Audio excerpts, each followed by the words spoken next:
എല്ലാവർക്കും നമസ്തേ. Happy be ഹാപ്പിയുടെ പുതിയൊരു വീഡിയോയിലേക്ക് സുസ്വാഗതം.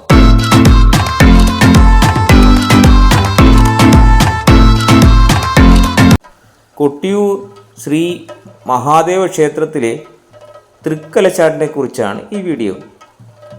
ചിത്രനാളിൽ വാകച്ചാർത്ത് നടത്തിയ ശേഷം ചോതിവിളക്ക് കെടുത്തുന്നു. ചോതിവിളക്കണക്കുന്നതിന് മുമ്പായി മച്ചൻ മറ്റ് വിളക്കുകൾ ഇറക്കി വയ്ക്കും. കൈക്കോളന്മാർ യഥാസമയം തന്നെ അവ അക്കരെ എത്തിക്കും. പിന്നീട് നമ്പീശനും വാര്യരും ചേർന്ന് ശ്രീകോവിലിൻ്റെ 4 തൂണുകളും ഒന്നായി കടപുഴക്കിയെടുത്ത് തിരുവഞ്ചിറയിൽ പടിഞ്ഞാറ് ഭാഗത്തേക്ക് തള്ളും. ഇതോടെ മണിത്തറ തൃക്കലശാട്ടിന് വേദിയാകുന്നു. കലശമണ്ഡപത്തിൽ പൂജിച്ചു വെച്ച കളഭകുംഭങ്ങൾ വാദ്യഘോഷങ്ങളോടെ മുഖമണ്ഡപത്തിലേക്ക് എഴുന്നള്ളിക്കും. 2 കലശകുംഭങ്ങളിൽ ഒന്ന് പാലക്കുന്ന നമ്പൂതിരിയും മറ്റേത് പടിഞ്ഞീറ്റ നമ്പൂതിരിയുമാണ് വഹിക്കുക. തന്ത്രിയുടെ പൂജ കഴിഞ്ഞാൽ ബ്രാഹ്മണർ കലശപാത്രം തൊട്ട് വന്നിച്ച് ജപിക്കുന്നു. ഒന്നാമത്തെ കളഭകുംഭം നന്ദ്യാർവള്ളിയുടെ നേതൃത്വത്തിലും രണ്ടാമത്തേത് കോഴിക്കോട്ടിരിയുടെ നേതൃത്വത്തിലും ആടുന്നു. പടിഞ്ഞീറ്റ നമ്പൂതിരിയാണ് കലശാട്ടത്തിന് കാർമ്മികത്വം വഹിക്കുന്നത്. കളഭാട്ടത്തിന് ശേഷം സമസ്താപരാധവും പൊറുക്കുന്നതിനായി പൂർണ്ണ പുഷ്പാഞ്ജലി നടത്തും. പുഷ്പാഞ്ജലി കഴിഞ്ഞാൽ തീർത്ഥവും പ്രസാദവും നൽകും. ആടിയ കളഭം പ്രസാദമായി ലഭിക്കും. ചിത്രനാളിലെ മറ്റ് ചടങ്ങുകൾ ഇവയാണ്. ചിത്രനാളിൽ രാവിലെ 1 ചെമ്പ് ചോറും കടും പായസം എന്ന നിവേദ്യവും നേദിക്കും. ഇത് രണ്ടും കുടിപതികൾക്ക് മാത്രമുള്ളതാണ്.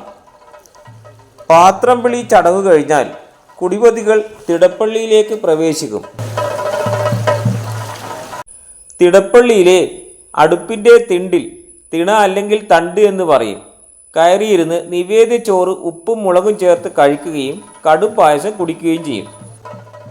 തിണയിൽ അഥവാ തണ്ടിൽ ഇരുന്നുണ്ണുന്നതിനാലാവണം ഈ നിവേദ്യ ചോറ് ഉണ്ണുന്നതിന് തണ്ടിന്മേലൂണ് എന്ന് പറയുന്നു.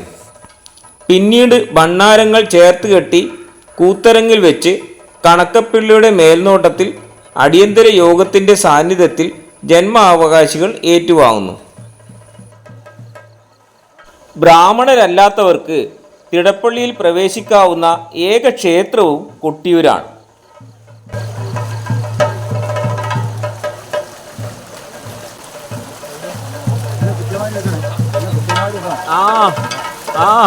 മനോജ്,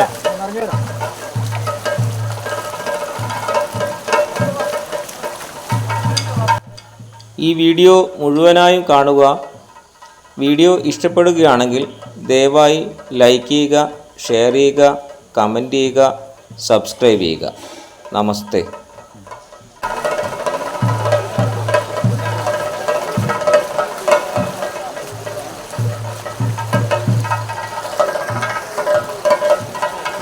കലശപൂജകളാണ് നടന്നുകൊണ്ടിരിക്കുന്നത്. തൃക്കലശാട്ടിൻ്റെ കലശപൂജകൾ ഈ കൊട്ടിയൂർ മഹാദേവ തിരുസന്നിധി തൃക്കലശാട്ടാണ്. അതിൻ്റെ ചടങ്ങുകളാണ് നിങ്ങളിപ്പോൾ കണ്ടുകൊണ്ടിരിക്കുന്നത്.